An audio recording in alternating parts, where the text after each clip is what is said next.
अस्सलाम वालेकुम नाजरीन। मैं जनरल ज़ियाउल हक के साथ था और इन्हें जहाज़ तक छोड़ने आया।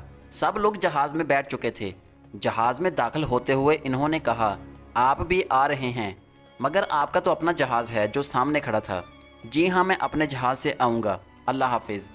इनका जहाज़ टेक ऑफ कर गया और इसके साथ मैं भी रवाना हुआ। अभी कोई 10 मिनट ही हुए थे कि मेरे पायलट कर्नल मेराज ने परेशानी के आलम में बताया, सर इस्लामाबाद कंट्रोल का पाकिस्तान वन से रब्ता नहीं हो रहा। मैं भी कोशिश कर रहा हूँ लेकिन कोई रिस्पांस नहीं है। अल्लाह रहम करे, क्या हो सकता है। हम सब दुआएं पढ़ने लगे।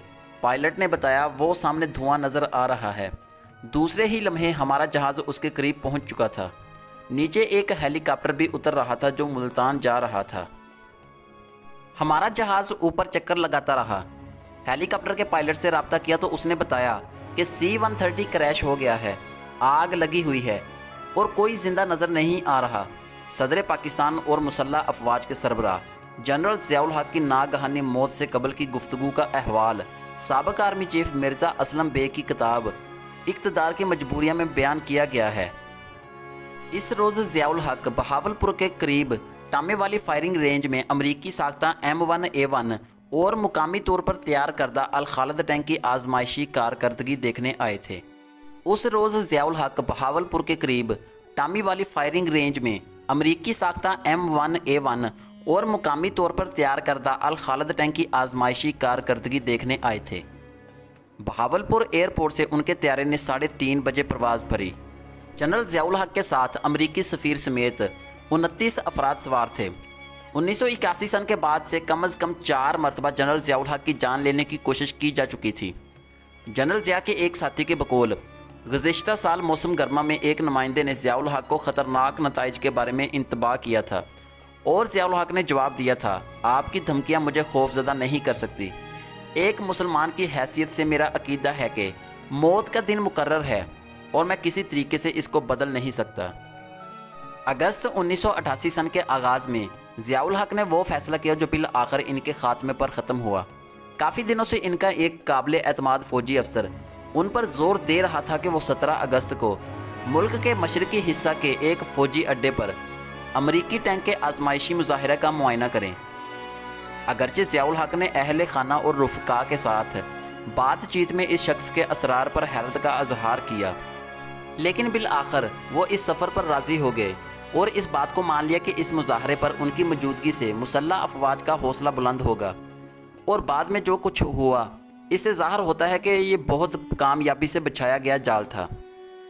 जनरल अख्तर का इस मुजाहरे में शिरकत का कोई प्रोग्राम ना था, लेकिन 16 अगस्त की शाम जनरल अख्तर अब्दुर्रहमान के एक काबिल एतमाद साथी ने उनके साथ कुछ ऐसी बातचीत की जिसके बाद इन्होंने सदर ज़ियाउल हक को टेलीफ़ोन किया और बताया कि उन्हें बाज़ इंतहाई अहम मालूमात हासिल हुई हैं। सदर ज़ियाउल हक ने जनरल अख्तर से कहा कि वो 17 अगस्त को उनके साथ बहावलपुर चलें और रास्ते में उन्हें बातों से आगाह करें। इस तरह जनरल अख्तर अब्दुर्रहमान को उनके एक रफ़ीक कार की फ्राहम करदा मालूमात की वजह से 17 अगस्त की सुबह सफ़र पर जाने वाले सदर के त्यारे में सवार होना पड़ा। पाकिस्तान एयरफोर्स की तरफ से आम तौर पर जनरल ज़ियाउल हक के सफ़र के लिए 2 C-130 त्यारों का इंतज़ाम किया जाता था और किसी मुमकिन साजिश के अंदेशे को ख़त्म करने के लिए सिक्योरिटी हुकाम ऐन परवाज़ के वक्त ही ये ऐलान करते थे कि इनमें से किस त्यारे में सदर को सवार होना है। 17 अगस्त को रावलपिंडी के नज़दीक चकलाला के हवाई अड्डे पर दोनों C-130 त्यारे खड़े थे। सदर ज़ियाउल हक, जनरल अख्तर अब्दुर्रहमान, अमरीकी सफ़ीर रोनाल्ड राफेल जब इनमें से एक त्यारे में सवार हो गए तो ज़ाब्ता के मुताबिक इसका नाम पाक 1 हो गया। यह C-130 त्यारा अमरीकी टैंक के मुजाहरे की जगह से करीब वाक़या मुल्तान के फ़ौजी हवाई अड्डे पर उतर सकता था, लेकिन उसे बहावलपुर ले जाया गया जहां हवाई अड्डा इतना छोटा था कि 2 C-130 त्यारे ना उतर सकते और ना ही प्रवास कर सकते थे। इस तरह पाक 2 चकलाला एयरपोर्ट पर ही खड़ा रहा।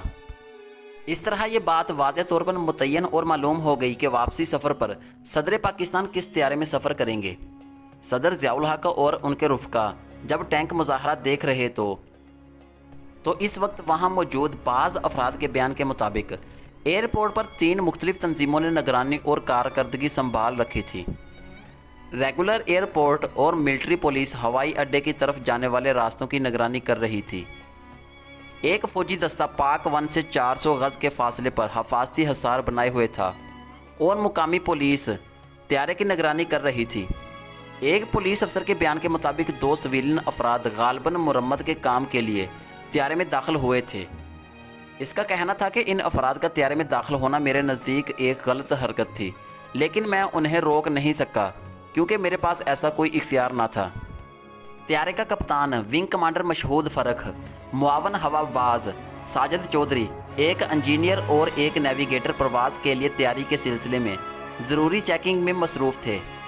صدر پاکستان اور ان کی پارٹی کے افراد 3:30 بجے ایئرپورٹ پہنچ گئے۔ صاف اور پرسکون فضائی ماحول میں پاک 1 3:46 پر فضا میں بلند ہوا۔ بہاولپور ایئرپورٹ کے کنٹرول ٹاور سے ایئرپورٹ مینیجر شاہین فاضل نے پاک 1 کے پائلٹ سے رابطہ کرنا چاہا لیکن کوئی جواب نہ ملا۔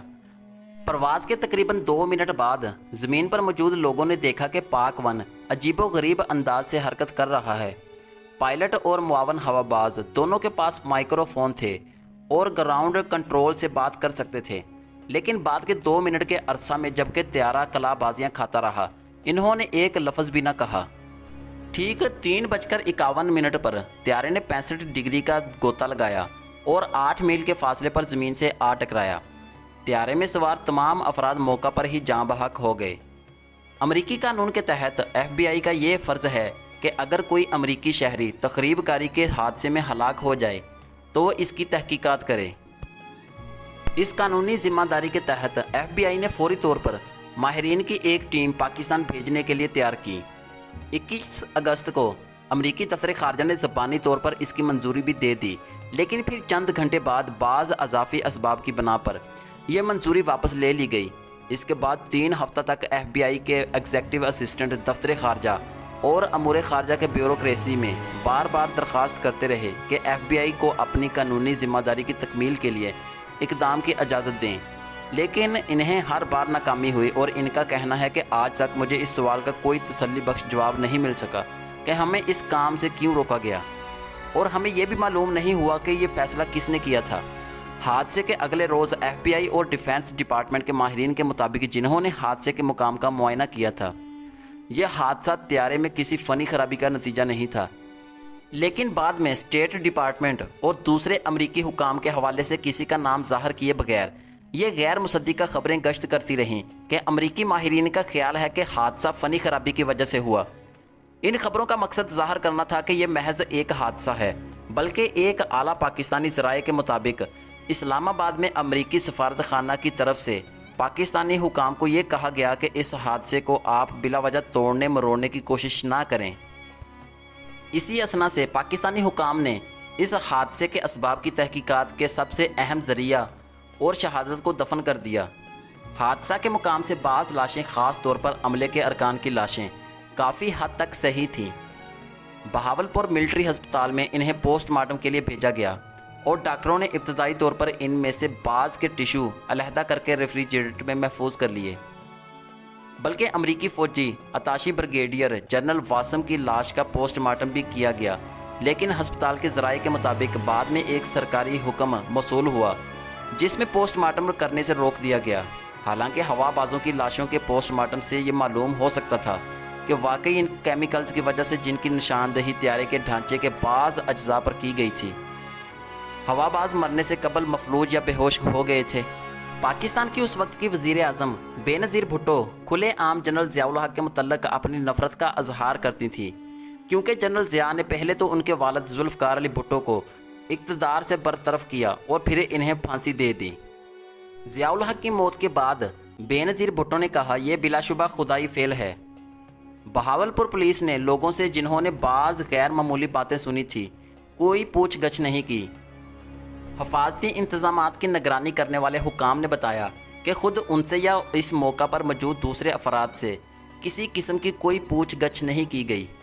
حقیقت یہ ہے کہ پاکستان اور امریکہ دونوں حکومتوں نے صدر ضیاء الحق، جنرل اختر عبد الرحمان، امریکی سفیر رافیل اور بریگیڈیئر جنرل واسم کی موت کو ایک معمولی واقعہ قرار دے کر بھلا دیا۔ تاہم FBI نے اس قصہ کو ختم نہیں سمجھا۔ ڈائریکٹر ولیم سیشن اور مسٹر ریول کی ہدایات پر تخریب کاری کی روک تھام کے ماہرین نے पाकिस्तान बोर्ड ऑफ इंक्वायरी की रिपोर्ट का बतौर जायज़ा लिया। त्यारे के तबाहशुदा ढांचे के कुछ हिस्से अमेरिका लाए गए और अमेरिकी लेबॉर्ट्रीज़ में इनका जायज़ा लिया गया। इन FBI के एजेंटों ने अमेरिकी फ़ज़ाइया के इन तमाम माहिरीन से सवाल किए जिन्होंने पाकिस्तान बोर्ड की तहकीकात में मदद की थी। इन अमेरिकी अफसरों का कहना है कि अगर त्यारे के फ़नी खराबी से तबाह होने का कोई सबूत नहीं मिला तो इसका लाजमन ये मतलब नहीं लिया जा सकता कि ऐसा नहीं हो सकता था। लेकिन इसके बावजूद तहकीकात में शामिल तमाम अफराद का यही ख्याल था कि ये हादसा मुजरमाना तखरीब कारी की वजह से हुआ।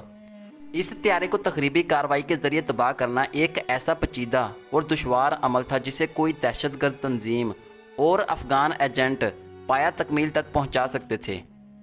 ये तो पाकिस्तान के ही कुछ लोगों के लिए मुमकिन था जिन्होंने ज़ियाउल हक को बहावलपुर जाने पर आमादा किया और जनरल अख्तर अब्दुर्रहमान को इसके साथ सफ़र करने की तरगीब दिलाई। ये इंतज़ाम किसी पाकिस्तानी ही के बस में था कि सदर ज़ियाउल हक का त्यारा एक ऐसे छोटे हवाई अड्डे पर उतारा जाए जहां दूसरे मुतबादल हवास्ती C-130 त्यारे के लिए गुंजाइश ना हो, और किसी को इस बात का एहतमाम करना था कि हफाजती इंतज़ामात वहां इतने नरम हों कि एक मुतय्यन एजेंट त्यारे में दाखिल होकर वहां हादसा का सबब बनने वाला कोई आला रख सके, और किसी को इस बात का फ़ैसला करना था कि हवाबाजों की लाशों का पोस्टमार्टम ना होने पाए, जिससे पता चल सकता था कि हादसा से कबल हवाबाज और मुआवन हवाबाज क्यों खामोश हो गए थे। इस मामले का इंतहाई शर्मनाक पहलू ये है कि पाकिस्तान में इस मामला की बरवक्त छानबीन ना करने की वजह से असल मामला की खोज लगाने के अहकामात को मादूम कर दिया गया है। नाज़रीन, आज की वीडियो से सिर्फ इतना ही। मज़ीद ऐसी अच्छी और इन्फॉर्मेटिव वीडियोज़ के लिए हमारे चैनल को सब्सक्राइब करें और बेल आइकन को प्रेस कर लें ताकि आने वाली मज़ीद अपडेट्स आप तक पहुँच सकें। अल्लाह हाफिज़।